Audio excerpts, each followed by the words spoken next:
ওই এইদিকে বলেন। এটিএম হেলাল। বাড়ি কই? সুনামগঞ্জ। বাড়ি সুনামগঞ্জ। সুনামগঞ্জ কোথায়? শান্তিগঞ্জ। এই সুনামগঞ্জের মানুষ আছে এখানে? এই লোক আপনাদের মানুষ? আচ্ছা, এখন বলেন কবে গেছিলেন আপনি? হজ না উমরায় গেছিলেন? উমরাতে গেছি 16তে, হজে গেছি 17তে। উমরাতে গেছেন 16তে, হজে গেছেন 17। এখন আমাকে বলেন, আপনি তো উমরা হজ করে আসছেন, যে মাইকের সামনে দাঁড়ান, আপনি কাবা শরীফে গেছেন, কাবা শরীফের মালিক কে? আল্লাহ। জোরে বলেন। আল্লাহ। কাবা শরীফের মালিক কে? আল্লাহ। আল্লাহ। আমরা মুসলমান সবাই এই দিন দুনিয়ার আমরা যে এই পৃথিবী দেখি, এই পৃথিবীর মালিক কে? আল্লাহ।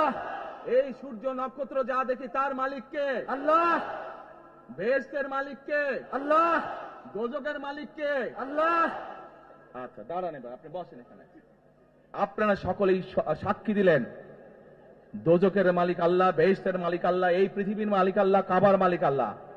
আরে ভাই, যেটার মালিক আল্লাহ সেটা কি অন্য কেউ দেওয়ার ক্ষমতা রাখে? রাখে না। তাহলে কি দাঁড়ালো?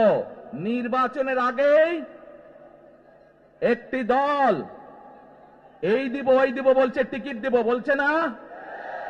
যেটার মালিক মানুষ না সেইটার কথা যদি সে বলে, এক শিরকি করা হচ্ছে, হচ্ছে না? যার মালিক আল্লাহ, যার অধিকার শুধু আল্লাহর একমাত্র, সবকিছুর অধিকার উপরে আল্লাহর অধিকার।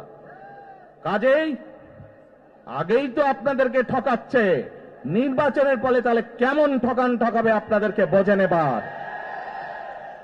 শুধু ঠকাচ্ছেই না মানুষকে, যারা মুসলমান তাদেরকে শিরকি করাচ্ছে তারা। নাউজুবিল্লাহ।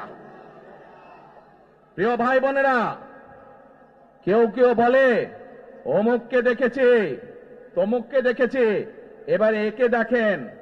প্রিয় ভাই বোনেরা, 1971 সালের যুদ্ধ, যেই যুদ্ধে লক্ষ মানুষের প্রাণের বিনিময়ে এই দেশ স্বাধীন হয়েছে, আমাদের এই প্রিয় মাতৃভূমি, সেই মাতৃভূমিকে স্বাধীন করার সময় অনেকের ভূমিকা আমরা দেখেছি, যাদের ভূমিকার কারণে এই দেশের লক্ষ লক্ষ ভাইয়েরা শহীদ হয়েছে, এই দেশের লক্ষ লক্ষ মা বোনেরা তাদের সম্মানহানি হয়েছে। কাজে তাদেরকে তো বাংলাদেশের মানুষের মধ্যে দেখেই নিয়েছে।